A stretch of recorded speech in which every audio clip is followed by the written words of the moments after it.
Magandang araw po, mga kaibigan. Welcome po sa Kalil TV. Ating pong tunghayan ang aking kwento na pinamagatang Married to the Mysterious Lover. Pero kung bago ka pa lang sa aking channel, paki-like po ng aking video, paki-click po ng subscribe button gayon din ang bell icon para lagi kayong updated sa mga paparating ko pang uploads.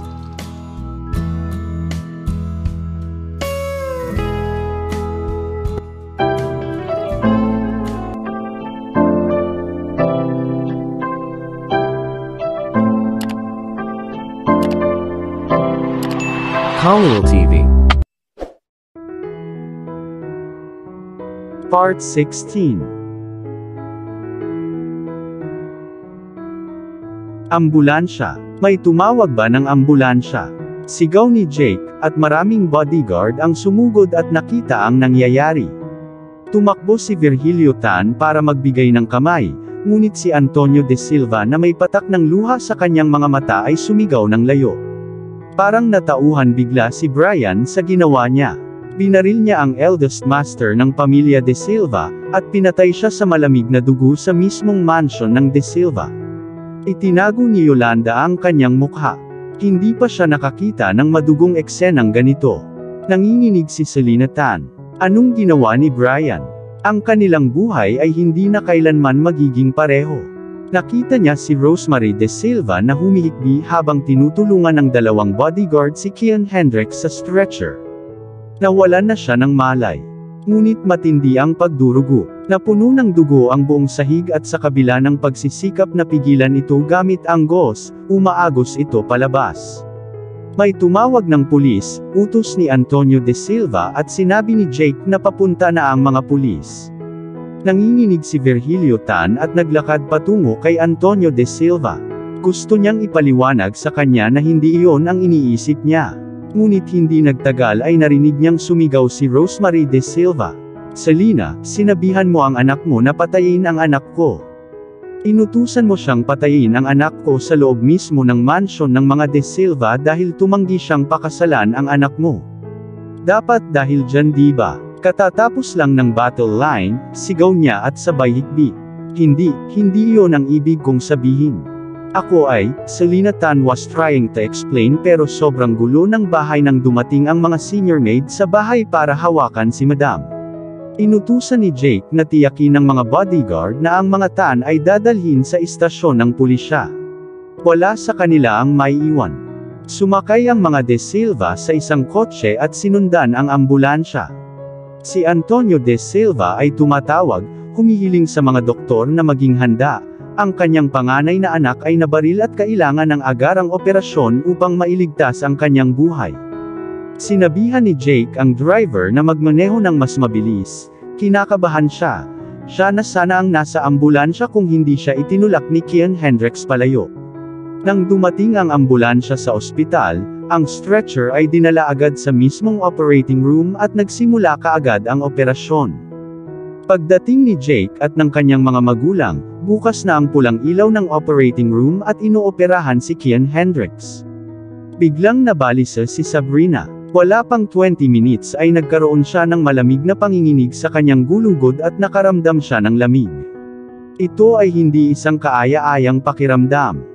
Hindi niya alam kung naranasan niya ito nang mamatay ang kanyang ina dahil noon, bata pa siya. Ngunit ang pakiramdam na iyon ang eksaktong naramdaman niya nang mamatay ang kanyang ama. Bakit pakiramdam niya ay may masamang palatandaan? Dahil nakaramdam siya ng takot at pag-goosebump sa kanyang buong katawan, tumayo siya at sinabihan ang mga bata na maglaro ng mag-isa. Pumasok siya sa kwartong pinagsaluhan nila ni Kian Hendricks.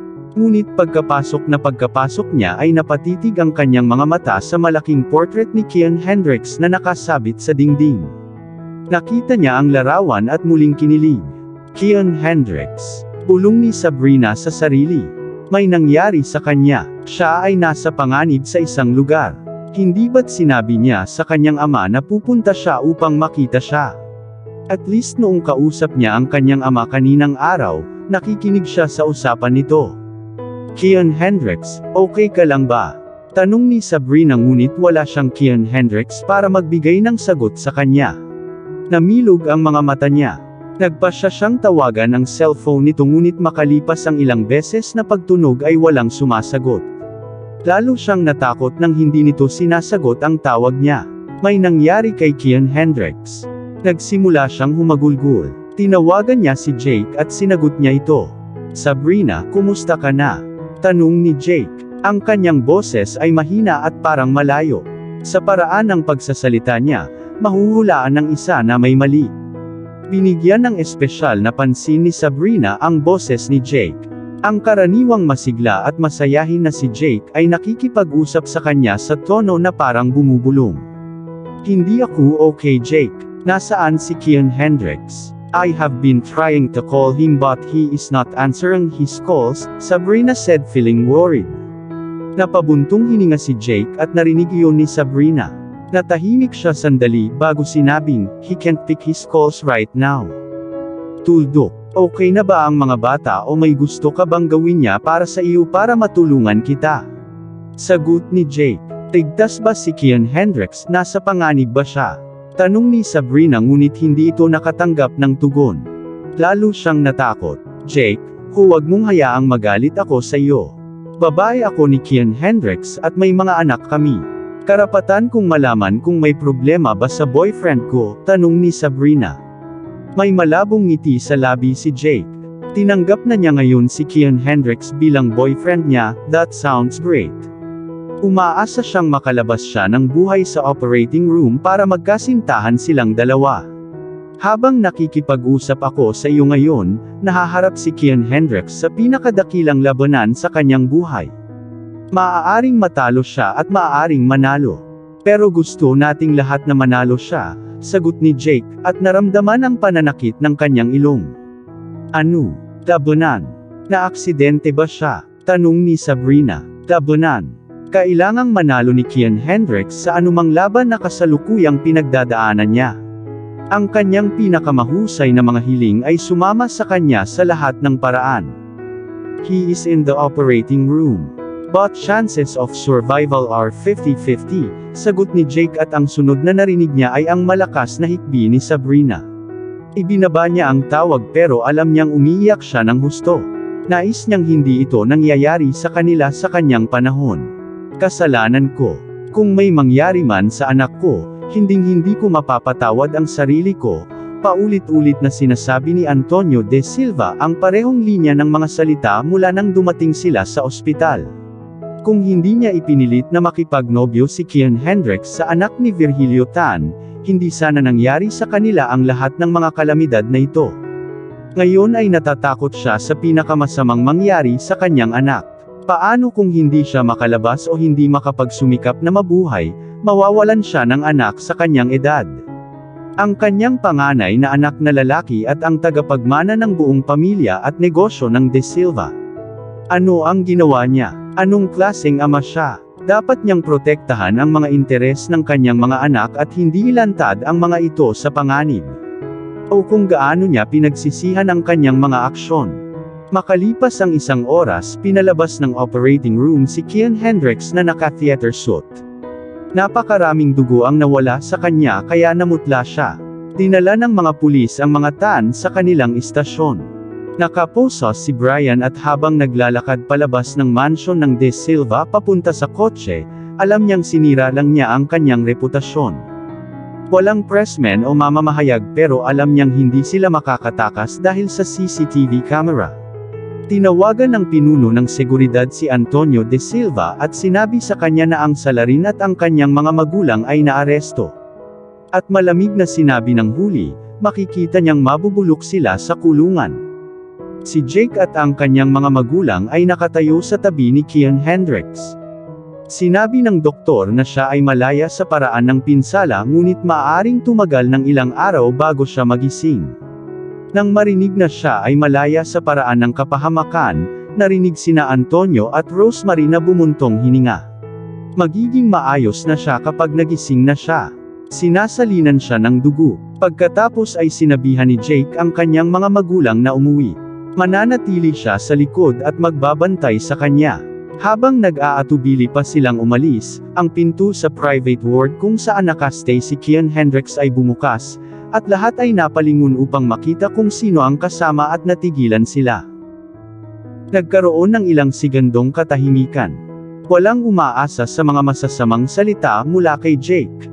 Maging si Kian Hendricks ay hindi inaasahan na sasabihin ng kanyang kapatid ang mga ganoong salita. Bumuntong hininga siya at minasahe ang tulay sa pagitan ng kanyang mga mata. Tila tumingin siya kay Yolanda mula sa kanyang split vision at nakita niyang tama si Jake. Gusto niyang tumawa pero pinigilan niya ang sarili na tumawa ng malakas, para hindi na magalit pa ang Tan. Si Jake ay isang asshole. Hindi niya kailanman pinansin ang aspetong iyon at bukod sa ano ang ipinahihiwatig nito. Ang bawat tao'y may kanya-kanyang kakaiba at pareho ito sa mga lalaki. Ang ilang mga lalaki ay maaaring magkaroon ng malalaking bagay habang ang iba ay halos kasing laki ng chopstick. Natagpuan ni Kian Hendricks ang kanyang sarili na nagpipigil ng tawa sa sobrang hirap. Mommy, humikbi si Yolanda at nagkibit balikat sa mga bisig ng kanyang ina. Hindi lang siya na-reject, nabully din siya at ngayon ay nainsulto na siya. Hindi na niya kaya. Nawala na ang pride niya bago ang De Silva. Kung ang ganitong mga insulto ay lumabas doon, siya ay tuluyang mawawalan ng mukha. Si Selena Tan ay nagngangalit sa galit. Naging berde ang kanyang kutis nang lumabas ang kanyang mga ugat at biglang namula ang kanyang mga mata. Ang mga batang ito ng pamilya De Silva ay lumampas sa kanilang mga limitasyon. Naglakas loob ba silang bastusian ang kanilang mahal na Yolanda? Makikita nila at magbabayad sila ng kabayaran para sa sinabi nila. Samantala, nagpalitan ng tingin si Antonio De Silva at ang kanyang asawang si Rosemary De Silva. Ano ang sinabi ni Jake sa isang babae at sa kanyang pamilya? Paanong bigla na lang siyang nawalan ng kahihiyan sa mga sinasabi niya? Kahit ipilit ni Kian Hendricks na putulin ang engagement kay Yolanda, at least, engaged na sila sa isa't isa sa loob ng 2 taon. Hindi niya ito dapat insultuhin ng ganito. Jake, sigaw ni Rosemary, lumabas ka. Inosente ang itsura ni Jake na para bang walang sinabing mali. Alam niyang nakakagalit ang mga sinabi niya, pero nagmukhang kakabuli lang. Pero ma, huwag kang matigas sa kanya.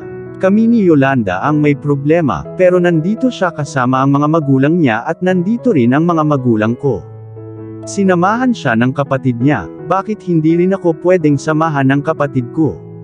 Kung aalis si Jake, aalis din si Brian. Maging patas tayo sa isa't isa, tanong ni Kian Hendricks. I won't take this nonsense anymore. This engagement is cancelled. Dad, Mom, bakit ninyo pinatatagalan at hinahayaan ninyong bastusin nitong baboy ang kapatid ko? Si Kian Hendricks ay hindi karapat-dapat sa kanya. Nakaya niya at natitiis siya alang-alang sa pagkakaibigang umiiral sa pagitan ng iyong mga magulang. Kasali siya sa mga babae at may mga anak na. Kahit pakasalan siya ni Yolanda, hindi maaaring maging tagapagmana ang anak niya sa pamilya De Silva. Siya at ang kanyang mga anak ay itatapon sa background, wika ni Brian. Siya ang pinakagalit sa mga nakaupong Tan. Kinagat niya ang kanyang mga ngipin at ngumuso habang nakatingin mula kay Kian Hendricks hanggang kay Jake. Hindi niya alam kung sino ang mas dapat niyang ikagalit. Sino ang pinakamainam na tinutukoy bilang isang baboy sa pagitan mo at sa akin? Ang iyong personalidad ay isinasaalang-alang sa pagpunta sa mga bagay-bagay na nakatago. Ang aking kapatid na lalaki ay may mga anak, hindi bababa na iyon ay nagpapakita na siya ay isang lalaki. Sa dinami-dami mong babae, sino sa kanila ang nagsilang ng anak? Lalaki ka ba? Ganting bulalas ni Jake. This fellow that changed women like he changed his suit, there's to call him a swine. Idiot. Ikaw. Galit na sumigaw si Brian. Naglakas loob ba siyang tanungin ang kanyang kakayahan na mabuntis ang isang babae? Anong kabastasan? Itinaas ni Antonio De Silva ang kanyang kamay upang pigilan ang kanyang anak na magsalita ng kahit ano. Hindi siya pwedeng umupo dito at makitang iniinsulto ang kanyang mga anak. Una, si Yolanda at ngayon ay si Brian. Busog na siya. Antonio, mula ngayon, sisirain ko na ang bawat ugnayan mo. Either mutually as friends or business-wise. Akala ko ang mga anak mo ay mga responsable, pero mali pala ako na naniwala sa pagpapalaki nila. Makikipag-ugnayan sa iyo ang aking abogado, at ipapaalam sa iyo kung ano ang aking kabayaran. Kailangang mabayaran ang aking anak na babae sa pag-aaksaya ng kanyang oras sa isang idiot gaya ni Kian Hendricks, wika ni Virgilio Tan. Makinig ka Virgilio, aking kaibigan, maaari nating lutasin ang bagay na ito nang hindi na kailangang putulin ang ating relasyon. Virgilio, ikaw at ako ay naging matalik na magkaibigan sa loob ng maraming taon, magkakaroon pa rin tayo ng pagkakataon upang tayo'y magsaya bilang magkaibigan, pagsusumamo ni Antonio de Silva. Pinababa siya ng kanyang anak. Kung hindi nagkamali si Kian Hendricks na tapusin ang relasyon nila ni Yolanda, hindi niya mahahanap ang sarili sa ganoong awkward na posisyon. Ngayon, nakatingin lang siya at walang masabi. Kung tumanggi si Kian Hendricks na pakasalan siya, magtatali ba siya ng lubid sa kanyang leeg at ipipilit na sumama sa kanya? Anong mga pagkakataon ang sinasabi mo Mr. De Silva? Pinababa lang ng anak mo ang kapatid ko at nagmumukha kang tanga at naglakas loob na magsalita tungkol sa pagpapanatili ng ating alyansa. Masungit na pagsasalita ni Brian nang tumayo si Jake, at bigla siyang binigyan ng isang nakakamatay na suntok. Yumuko si Brian at hinawakan ang kanyang tiyan ng masakit. Dumura siya at tumingin kay Jake na may intensyong pumatay. Sino ang nagbigay sa iyo ng kapal ng mukha para insultuhin ang aking ama? Sumigaw si Jake habang nagluluwa ng apoy ang mga mata. Tatayo ka na lang ba at titingin kay Brian? Ibaba mo siya at huwag mong patawarin. Sigaw ni Selena sa anak. Tumalikod si Jake para bumalik sa kanyang upuan ngunit tumingin si Kian Hendricks. Bigla niyang nakita ang pagmumukha ni Brian na naging mukha ng isang duguang mamamatay tao. Naglabas siya ng baril sa likod niya at itinutok kay Jake. Mabilis si Kian Hendricks at mabilis siyang naghakbang na tinulak pababa si Jake habang hinihila ni Brian ang gatilyo. Namayani ang katahimikan habang ang lahat ay nanginginig sa takot. Walang umimik at hindi rin umimik ang isa. Lahat sila ay huminga ng mabigat at ang tunog ng baril ay nagpa-alerto sa buong mansion. Agad na pumwesto ang mga bodyguard at hinintay na tawagan o utos ng amo. Nakita ni Virgilio at ng kanyang asawang si Selena ang nangyari. Nanlaki ang mga mata nila sa takot. Ang pinakamasama ay nangyari. Si Rosemary ang unang nakakita kay Kian Hendricks na unti-unting bumababa. Dahil sa takot ay napasigaw siya ng Kian Hendricks at sumugod para hawakan siya. Nakasubsob lang si Kian Hendricks sa kanyang mga bisig habang hawak niya ang kanyang kaliwang tagiliran.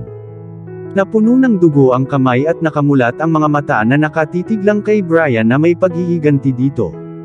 Kian Hendricks, Kuya! Sabay-sabay na sigaw nina Antonio at Jake. Habang tumatakbo sila paharap at sumama kay Rosemary sa pagtulong kay Kian Hendricks. Nagulat si Virgilio. Tumingin siya sa anak at umiling. Alam niya doon na ginawa ni Brian ang hindi niya dapat ginawa.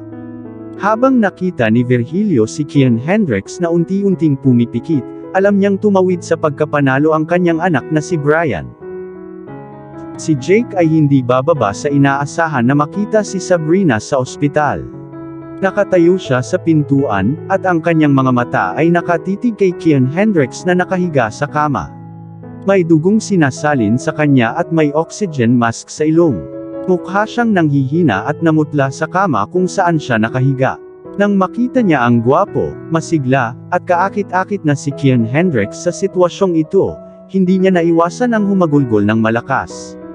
Nang makita ni Jake ang mapupulang-pulang mata ni Sabrina, alam niyang halos maluha na ang mga mata nito. Ngunit ang makitang muli ang kanyang paghikbi ay medyo naaawa siya sa kanya. Nakita nina Antonio at Rosemary si Sabrina at nahulaan na siya ang babaeng nagsilang sa kanilang mga apo. Nakita nila siya noon sa amusement park. Lumapit si Sabrina at dinaanan ang mga magulang at si Jake, at humawak sa paa ni Kian Hendricks. Ang kanyang mga paa ay puti at ang kanyang balat ay parang bata.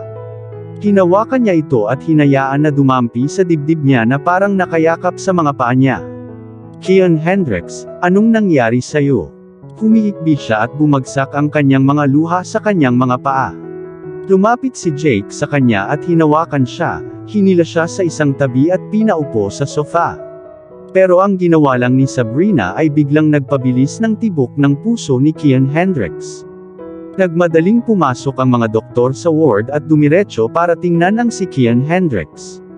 Nagulat sila. Ang kanyang paghinga ay nagiging regular, isang kondisyon na nagpapakita na siya ay magigising ng mabilis. Anong nangyari? Tanong ng mga magulang sa mga doktor. May nag-trigger sa kanyang willpower at tinugon ito ni Kian Hendricks. Huminto si Jake at tumingin sa kanyang mga magulang. Napatayo siya sa takot na may nangyari sa kapatid. Mukhang nag-aalala na rin ang mga magulang niya. Umuso si Sabrina at iyon ang nakakuha ng atensyon ng doktor.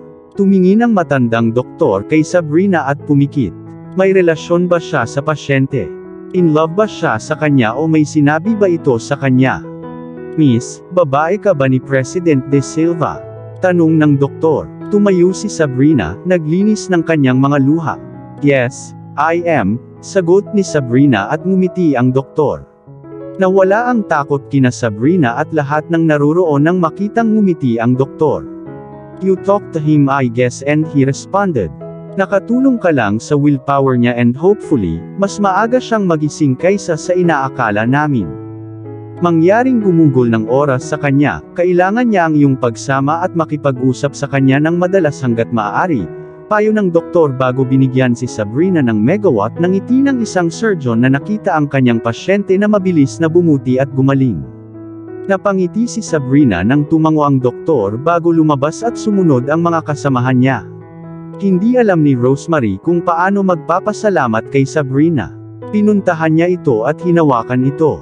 Please, kahit anong mangyari, huwag mong iiwan ang anak ko, please don't, nanlaki ulit ang mga mata niya. Nagtinginan ang dalawang babae na may luhang mata. Hindi na napigilan ng nakababata ang kanyang mga luha at hinayaang umagos ito ng malaya. Tumango si Sabrina. Nabulunan ang boses niya at hindi makapagsalita. Hinaplos ni Rosemary ang kanyang mga pisngi at napangiti sa mga luha. Ipangako mo sa akin na mananatili sa tabi ni Kian Hendricks palagi at magpakailanman, sabi ni Rosemary.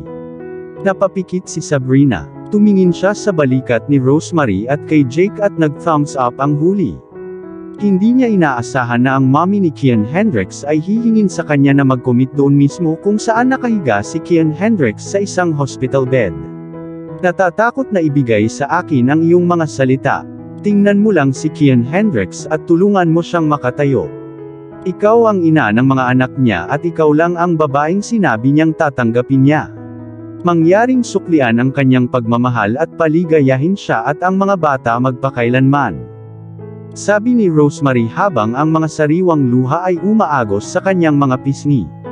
Niyakap siya ni Sabrina at inilagay ang ulo sa sulok ng balikat niya at sumagot ng, I promise mom. Niyakap siya ng mahigpit ni Rosemary at ngumiti. Tinawag ni Sabrina na kanyang mom. Nakuha lang niya ang sarili niyang daughter-in-law. Masayang ngumiti si Jake. Sabrina will eventually become Kian Hendricks' woman for real. Humiwalay sa isa't isa sina Sabrina at Rosemary at tumingin kay Kian Hendricks. Parang walang reaksyon mula sa kanya pero nagre-reply naman siya. Tinanong siya ni Antonio kung kumusta ang mga bata, at sumagot siya na sinabing ayos lang sila nang umalis siya. Sa ganoong paraan, iniwan ng mga magulang ng De Silva sina Jake at Sabrina. Ngayong wala na si Kian Hendricks sa kapahamakan, gusto nilang magtungo sa istasyon ng pulisya upang makita kung ano ang nangyayari. Umupo si Jake sa tabi ni Sabrina.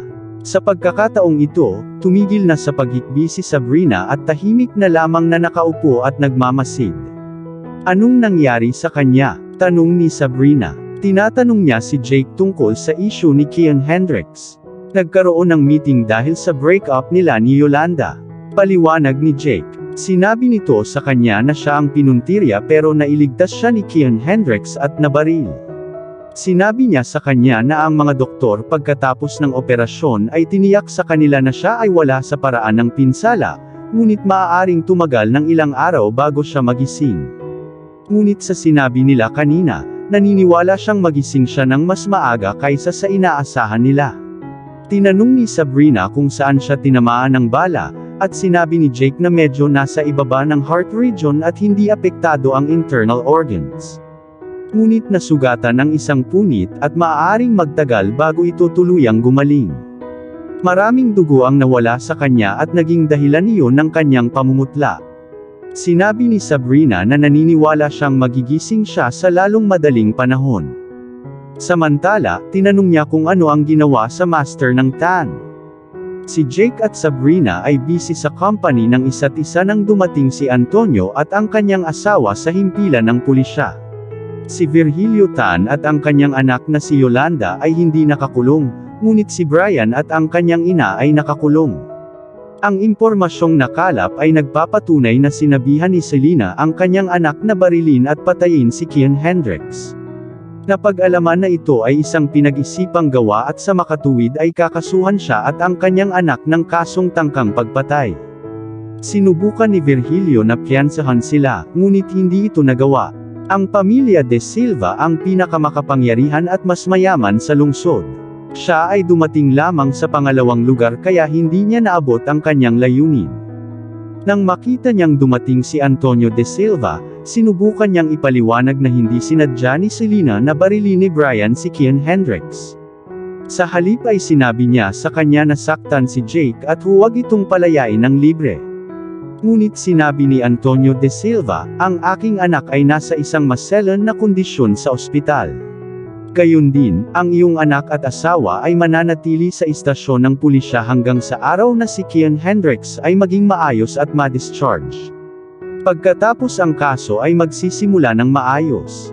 Ngunit pansamantala, nananatili ako sa ospital para sa aking anak, at nagbabantay ka sa istasyon ng pulisya para sa iyong anak at asawa, sabi ni Antonio De Silva, pumasok upang makita ang hepe ng pulisya. Sa ganoong paraan, umuwi si Virgilio Tan ng gabing iyon na wala ang kanyang asawa at anak. At ang pinakamasama ay hindi niya alam kung kailan sila uuwi muli. Nang gabing iyon si Maya Castillo ay sinabihan si Conrad na sa bahay maghapunan silang dalawa, at sinabi ni Maya na may mahalagang tatalakayin siya kay Conrad. Nagtaka si Conrad kung ano ang sasabihin ni Maya sa kanya. Matagal na silang hindi nagkakasundo mula nang makita niya si Sabrina. Ang kanyang puso at iniisip ay palaging napupunta sa kanya. Gusto niyang makipagkita sa kanya at humingi ng tawad sa nakaraan ngunit hindi siya nabigyan ng pagkakataon. Naapektuhan nito ang kanyang pagmamahal kay Maya kasama ang nabigong pagtatangka sa IVF. Napatingin sa kanya si Maya na may iritasyon sa mga mata. Siya ay natutulog sa kanyang kapatid na babae tulad ng kanyang pagtulog sa kanya noong si Sabrina pa ang kanyang asawa. Nakatadhana ba siyang mamuhay ng madumi? Paano ang isang tao ay natutulog sa dalawang kapatid na babae? Napakadumi niya. Ano ang gusto mong pag-usapan natin? Tanong ni Conrad sa namamaos na boses. Wala siyang oras na mag-aksaya sa kanya. Inimbitahan ako ni Mommy ng lunch ilang araw na ang nakakaraan. Nag-aalala siya tungkol sa ating kawalan ng kakayahan na magkaroon ng sanggol, at sa makatuwid ay nagmungkahi ng surrogacy. Tinawagan niya ako ngayon para sabihin na nakahanap na siya ng angkop na kahaliling ina para sa akin. Sa tingin ko dapat nating samantalahin ang pambihirang pagkakataong ito at pumunta para sa surrogacy, pagsisiwalat ni Maya. Hindi na nagtaas ng ulo si Conrad nang magsimulang magsalita si Maya at nang matapos siya. Nagpapaandar siya sa kanyang cellphone at nagkukunwaring hindi siya ang kausap ni Maya. Naghintay si Maya na makarinig ng tugon ngunit hindi. Tinitigan siya nito saglit at nag-ehersisyo pa ng kaunti. Ngunit hindi sumagot si Conrad. Imbes na sumagot ay tumayo siya, at paakyat ng hagdan nang sumunod si Maya sa likod at sinigawan siya. Kinakausap lang kita Conrad pero hindi ka sumagot. I am going for surrogacy and there's nothing you can do about it. Dapat kang sumama para mag-donate ng sperm kung hindi, hahanap ako ng angkop na sperm donor at gagamitin ko ang mga ito. Sa tingin mo ba hindi ko alam ang pagtataksil mo? Nakitulog ka kay Sabrina at balak mong magpalaki ng mga bata kasama niya. Iyon ay hindi kailanman gagana sa pagitan natin. Walang anak sa labas ang tatanggapin sa pamilyang ito. Kaya mas maganda kung makipagtulungan ka sa akin para magkaroon ng sariling anak, ngumuso si Maya. Huminto si Conrad. Anong kalokohan ang sinasabi ni Maya? Natutulog ako kay Sabrina. Oh, marumi ang tingin niya sa kanya. Dahan-dahan siyang lumingon at humarap kay Maya. Sino ba ang hindi magkakaanak? Hindi ba ikaw ang hindi kayang magkaanak? Ako ay galanti at kayang mag-ama ng 100 anak kung gugustuhin ko. I think you should sit and isipin ang iyong kawalan ng laman. Tsaka sa tingin mo ba lahat ng tao ay madungis tulad mo? Huwag mong kaladkarin ang pangalan ni Sabrina sa burak sa harap ko simula ngayon. Nakikitulog ako sa iyo ng cheap noong ang kapatid mo pa ang legal na asawa ko. Bakit hindi mo namalaya na mali pala ang iyong ginagawa nang ibuka mo ang iyong mga paa para sa iyong bayaw? Sa tingin mo ngayon ay napaka-cheap ni Sabrina tulad ng ginawa mong kasuklam-suklam. Si Sabrina ay 1,000,000 beses na mas mahusay, disente, at mas maganda kaysa sa iyo.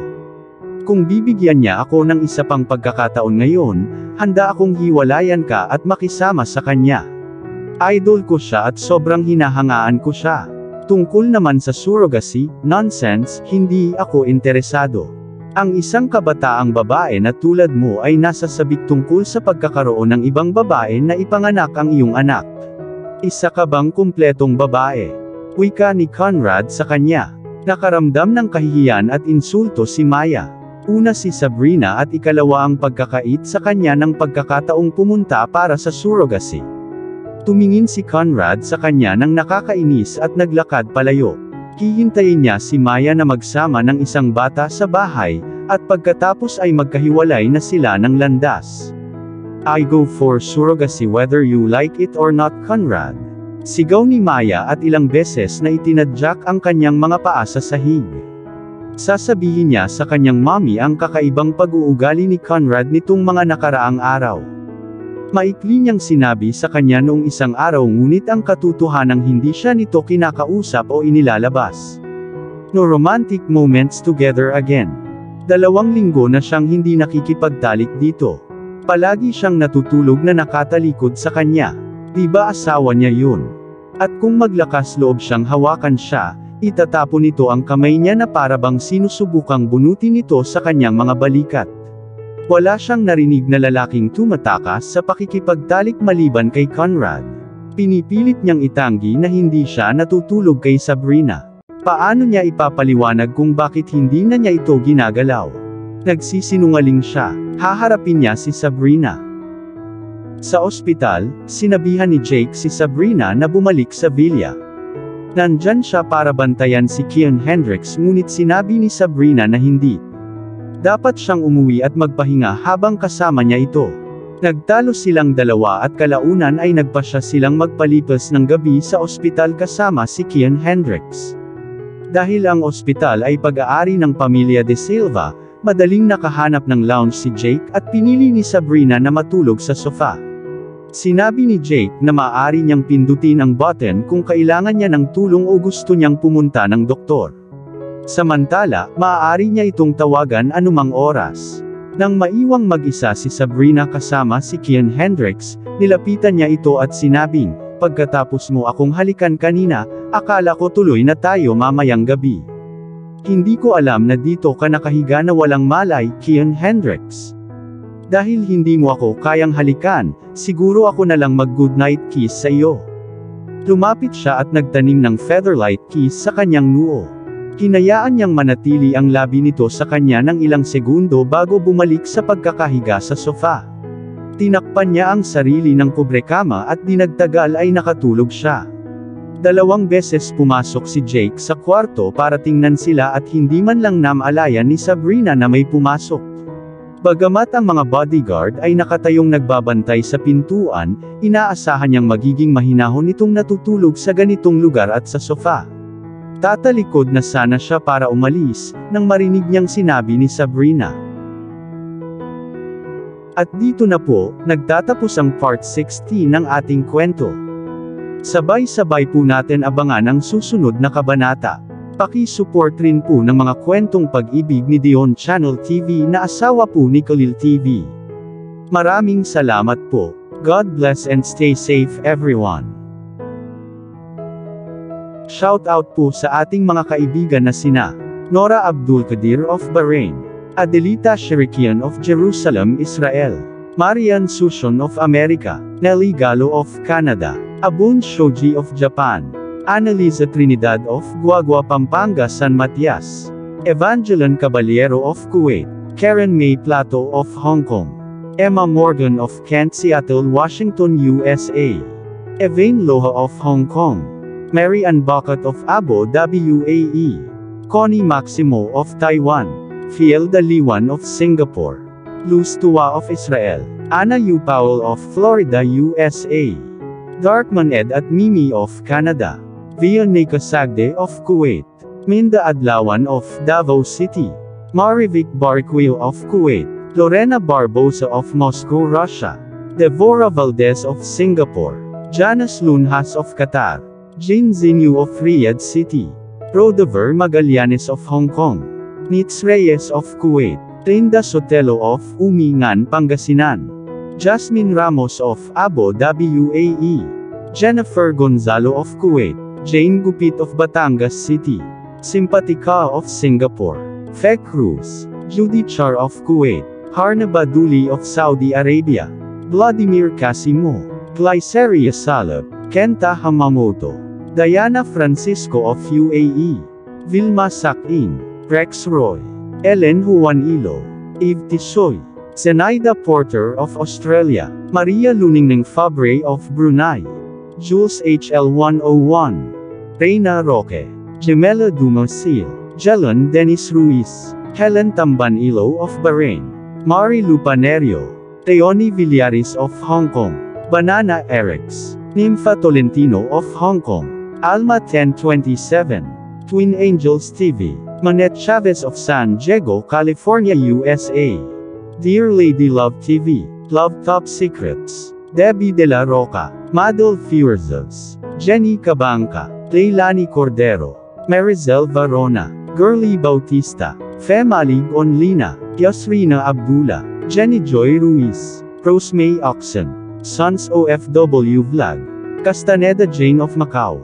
Reynaldo Castaneda of Cabuloan, Ordaneta, Pangasinan. Sunada Abo. Esther Serdancilo. Maria Renbuentipo of Uniza Al-Qasim, KSA. Jean the Best of England. Mary Grace Galen of Riyadh, KSA. Taylon 21 of Hong Kong. Zenaida Bolo of Riyadh, KSA. Cheryl Pastor of Hong Kong. Annalisa Jamie of Saudi. Mayu Calamante of Qatar. Maricel Dela of Hong Kong. Shunli Diaries. Teresita Arevalo. Raquel Kilao. Sasi TV. Merlon Basarte. Churito Flores. Gemma Valmonte. Mirna Catinina. Lisel Ignacio of Hong Kong. Elisa Orivilio of Barcelona, Spain. Coco Alcos of Germany. Naranjo Luz of Hong Kong. Manang Mary's Channel of Oman. Rovlin Gamboa of Taiwan. Deds Adam of UAE. Flor Arcega of Ambulong, Batangas City. Alia Garbawi. Sheila Rubio. Helen Santiago. LV Canlubo of Batangas. Concepcion Zingabo of Qatar. Imelda Palma. Josie Silva. Juliet Tamayo. Arlene Esdova. Vina Angeles. Rina Ayo. Vilma Laganzad. Lorna Bayunas of Qatar. Boots Gabriel. Gina Judy Adan. Catherine Asaha of Kuwait. Marshall Lemery of Israel. Luisita de la Cruz of Riyadh, KSA. Cynthia Neva. Francis Grace Villegas. Conchita Alcos Rage. Rhonda Carion. Neri Uy of Hong Kong. Miss B. Arceli Alvaro. So Mendoza of Abu Dhabi, UAE. Dina Moises. Elsa Maestro. Razel Gin Kaliaen. Sydney Hassam. Sherlon Reneba. Gloria Balon. Rowena Blancada. Angelo Cabrera. Rose Bulak. Norlene Colina. Jacqueline Pascual. Nenito Osada. Luz Templo Nuevo. Maricel Love of Doha, Qatar. Edita Barrientos of Saudi Arabia. Hayane of Japan. Putri Bungso of Riyadh, KSA. June Gwyneth Igorot Country Sounds of Hong Kong. Shirel Pasakay. Gloria Abihiro. Jeff Felgayo. Tin Oronan Updates. Gina Olan. Hala Aguilan of UAE. Hani Habibi. Lena Palail. Merlon Thomas of Bahrain, Divina de Guzman, Vilma Abraham of Macau, Janine Castaneda of Casantaan, Urdaneta, Pangasinan, Ray Jane Costa of Casantaan, Urdaneta, Pangasinan, Marivic Malyosa, Emerita Ariola, Gloria Cha, Leonora Laban, Zenaida Abo, Annalisa Soldanya of Kuwait, Patsy CP, Deleth Acevida, Remilin Saliat, Alan Van Dinter, Joe Melon Angelical, Mariam Hilario of Hong Kong, Boleza Buenaventura, Margarita Lagumbay, Yams, Spice 221, Loleth Sevilla and Renan Sevilla of Alhambra, Los Angeles, California, Chiang Lo of Hong Kong, Alma S. Torres, Madam Tinapay, Lorna Frialos, Melody Española, Jen Pitao of Qatar, Jennifer Bilo, Delia Quinine, Eileen Montalvo, Elorde Ridedes Lincay of Hong Kong, Melanie Isidro of France, OFW Adventures, Jeannie Maligon, Maricar Martinez, Jin Kyle Alonzo, Deds Adam, Sia Sumpok of Riyadh, Saudi Arabia, Girly Gina, Rosie Pacquiao GC, Mary Jane Ralutan, Grace Soko, Adnol Alod, Ruth Miru, Blessy Abitria Cyprus Europe, Neri Javier, Fena Veras, Imelda Castillo, Feli Upay, Julie Bodoy of Italy, Ludi Fan of Australia, Thea Williams of New Jersey, USA, Ray Jelon Santos, Edna Vinger, Teonila Montemayor, Carmel Tagupa, Leonard Brown, Suzith Oikawa, Babylin Ramirez, Amalia Kapati, Feli Cockle, Make a Story, Marivic Mauricio of Hong Kong, Melogia Sago of Singapore, Rubili Balbon, Marcus TV, Vilma Mariano, Ruth Tambagahon, Angelica Fabroa Montajes, Azumi 12 Gamang, Susan Naval Castro, Marites Laduon, Jeliv Guevara Ganelo and Family, Prince Ravi, Olive, Apple, Papa Apple, Jake Osmond, and Daddy Sam. Margarita Obunia of Dubai, Dorsey Mendoza, Maluga Cosana, Mavic Mauricio, Grace Villarta, Didang Soaban 03, Alma Buena, Rosita de la Torre, Architect Kim Son of USA from Rose. Maraming salamat po sa laging pagsuporta ninyo sa aming munting channel sa Dion Channel TV at Kalil TV. Ingat po lagi tayong lahat. God bless.